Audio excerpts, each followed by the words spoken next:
बिस्मिल्लाहिर्रहमानिर्रहीम। अस्सलाम वालेकुम डियर स्टूडेंट्स। आज lecture number 6 chapter number 7 organic chemistry के टॉपिक फंक्शनल ग्रुप को आज पढ़ेंगे। सबसे पहले फंक्शनल ग्रुप को डिफ़ाइन करते हैं। फंक्शनल ग्रुप होता क्या है, फिर इसको एक्सप्लेन करेंगे और कुछ इंपॉर्टेंट फंक्शनल ग्रुप के नाम लिखेंगे।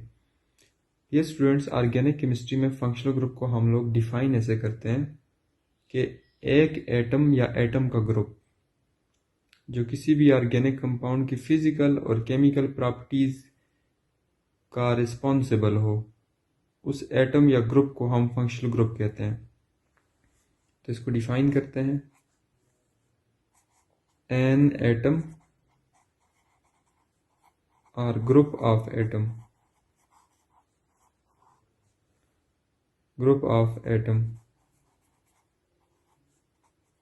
which is responsible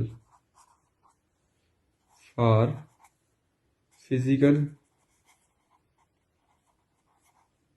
and chemical properties of organic compound। किसी भी ऑर्गेनिक कंपाउंड की फिजिकल और केमिकल प्रॉपर्टीज के ऊपर को कंट्रोल करने वाले एटम या उसके ग्रुप को हम लोग फंक्शनल ग्रुप बोलते हैं। डियर स्टूडेंट्स, फिजिकल प्रॉपर्टीज का मतलब होता है कि melting point, boiling point, density, viscosity, specific gravity. जबकि केमिकल प्रॉपर्टीज का मतलब होता है bonding. Chemical properties mean bonding to form new substances. अगर हम लोग इस डेफिनेशन को एक्सप्लेन करें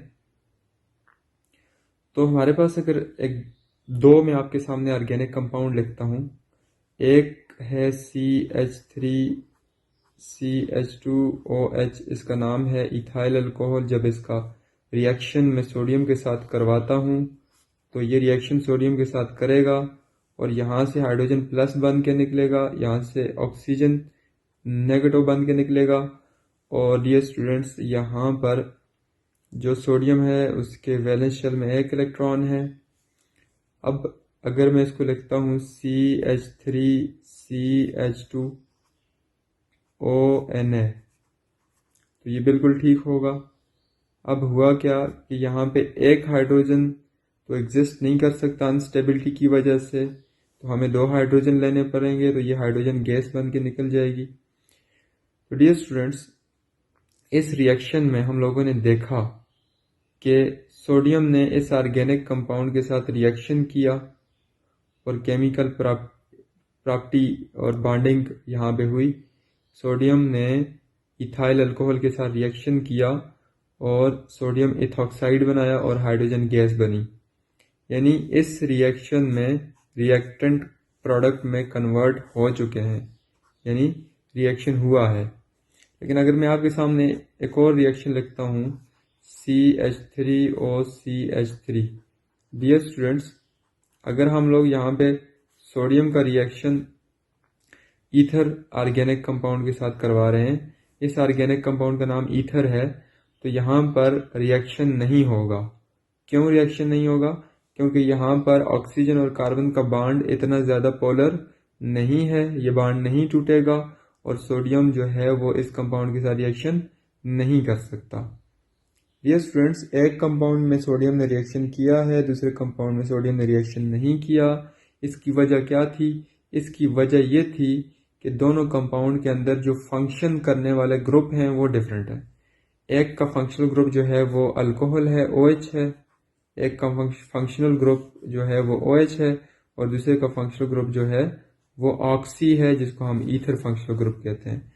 तो फंक्शनल ग्रुप ही केमिकल प्रॉपर्टीज को कंट्रोल करता है। इन दोनों रिएक्शन से पता चलता है कि फंक्शनल ग्रुप ही किसी भी कंपाउंड की प्रॉपर्टीज को कंट्रोल करता है। डियर स्टूडेंट्स, अगर मैं आपके सामने यहाँ पर एक बीकर के अंदर एसिटिक एसिड ले लूँ, अगर एक बीकर में एसिटिक एसिड ले लूँ CH3COO H, और दूसरे बीकर में हम लोग ईथर के कंपाउंड ले लें। ईथर का कंपाउंड क्या होगा? CH3OCH3। डियर स्टूडेंट्स, यहाँ पे ईथर का कंपाउंड प्रेजेंट है। अब हमें पता है कि ईथर में हाइड्रोजन बॉन्डिंग नहीं होती, ईथर में हाइड्रोजन बॉन्डिंग नहीं होती, इसलिए इसके जो मॉलिक्यूल्स हैं वो जल्दी वेपर्स फॉर्म में कन्वर्ट होंगे और वेपर्स बनेंगे, इवापोरेशन होगी यहाँ पे। डियर स्टूडेंट्स, ये जो एसिटिक एसिड है यहाँ पर हाइड्रोजन बॉन्डिंग होती है, हाइड्रोजन बॉन्डिंग एक स्ट्रांग बॉन्डिंग है। तो ये जो एसिटिक एसिड है इसके वेपर्स जो बनते हैं वो बहुत ही कम स्पीड के साथ बनते हैं। तो इसका जो बॉइलिंग पॉइंट होगा, इसका बॉइलिंग पॉइंट कम है और इसका बॉइलिंग पॉइंट ज्यादा है। क्यों? अब ये फिजिकल प्रॉपर्टीज में डिफरेंस क्यों आया? फिजिकल प्रॉपर्टीज में डिफरेंस एक ही वजह से आया कि दोनों के अंदर फंक्शनल ग्रुप डिफरेंट है।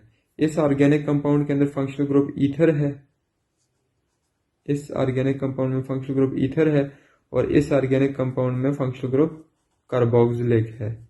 तो दोनों में फंक्शनल ग्रुप डिफरेंट होने की वजह से इनकी फिजिकल प्रॉपर्टीज भी डिफरेंट है। तो डियर स्टूडेंट्स, फंक्शनल ग्रुप ऐसा एटम होता है, ये एटम का ग्रुप होता है जो किसी भी कंपाउंड की फिजिकल और केमिकल प्रॉपर्टी को कंट्रोल करता है। तो जैसे कि हम लोगों ने देखा कि केमिकल प्रॉपर्टीज को भी फंक्शनल ग्रुप ने कंट्रोल किया और फिजिकल प्रॉपर्टीज को भी फंक्शनल ग्रुप ने कंट्रोल किया। अब हम देखते हैं कुछ इंपॉर्टेंट फंक्शनल ग्रुप के नाम। डियर स्टूडेंट, अगर कार्बन कार्बन सिंगल बॉन्ड कहीं पर प्रेजेंट हो तो इसका मतलब वहां पर अल्केन फंक्शनल ग्रुप प्रेजेंट है, वहां पर अल्केन फंक्शनल ग्रुप प्रेजेंट है। इसी तरह अगर carbon carbon double bond present हो डियर स्टूडेंट, तो इसका मतलब है, अगर carbon carbon double bond present हो तो इसका मतलब है वहां पर अल्कीन फंक्शनल ग्रुप प्रेजेंट है। इसी तरह अगर किसी कंपाउंड में कार्बन कार्बन ट्रिपल बॉन्ड हो तो इसका मतलब वहां पर अल्काइन फंक्शनल ग्रुप प्रेजेंट है। अगर किसी कंपाउंड में NH2 प्रेजेंट हो तो इसका मतलब वहां पर अमाइन फंक्शनल ग्रुप प्रेजेंट है। लेकिन अमाइन के साथ मिलता जुलता एक फंक्शनल ग्रुप होता है। अगर NH2 के साथ carbon double bond with oxygen भी अटैच हो तो फिर यह अमाइन नहीं होता, फिर यह अमाइड कहलाता है, फिर ये अमाइड कहलाता है। इसी तरह डियर स्टूडेंट्स, अगर हम देखें तो carbon carbon double bond with oxygen हो, इसको बोलते हैं कीटो फंक्शनल ग्रुप या कार्बोनाइल फंक्शनल ग्रुप। ये स्टूडेंट, फिर इसी तरह carbon carbon double bond with oxygen हो, एक साइड पे H हो, दूसरी साइड पे वेटिंग बॉन्ड हो, तो उसे बोलते हैं अल्डिहाइड। अगर carbon carbon double bond with oxygen हो, एक साइड पे OH हो, दूसरी साइड पे वेटिंग बॉन्ड हो, उसे कहते हैं कार्बोक्सिलिक फंक्शनल ग्रुप। फिर carbon carbon double bond with oxygen हो, एक साइड पे ऑक्सीजन और कार्बन हो, दूसरी साइड पे फिर वेटिंग बॉन्ड हो, इसे बोलते हैं ईस्टर फंक्शनल ग्रुप। जैसे कि हम लोगों ने अभी पढ़ा भी था कि अगर सिर्फ OH होता तो उसे हम अल्कोहल फंक्शनल ग्रुप कहते हैं, अल्कोहल, यानी इसका नाम होता है हाइड्रोक्सी।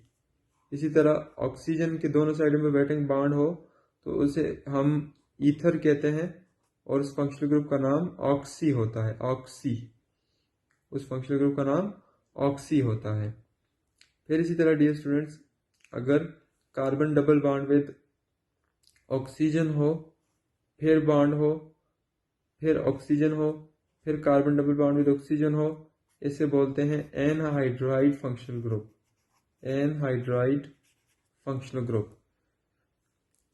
तो ये कुछ इंपॉर्टेंट फंक्शनल ग्रुप हैं जो कि हम लोग ऑर्गेनिक कंपाउंड्स में ऑब्जर्व करते हैं। कोई भी ऑर्गेनिक कंपाउंड जो होता है, कोई भी ऑर्गेनिक कंपाउंड वो दो पार्ट्स पर मुश्तमिल होता है। कोई भी ऑर्गेनिक कंपाउंड दो पार्ट से मिलकर बना होता है। ऑर्गेनिक कंपाउंड जो होता है, ऑर्गेनिक कंपाउंड मिलकर बनता है, number 1 hydrocarbon part plus functional group part. तो हाइड्रोकार्बन पार्ट जो होता है वो हाइड्रोजन और कार्बन पे कंसिस्ट करता है, जबकि फंक्शनल ग्रुप पार्ट जो होता है वो इनमें से कोई एक फंक्शनल ग्रुप मौजूद होता है।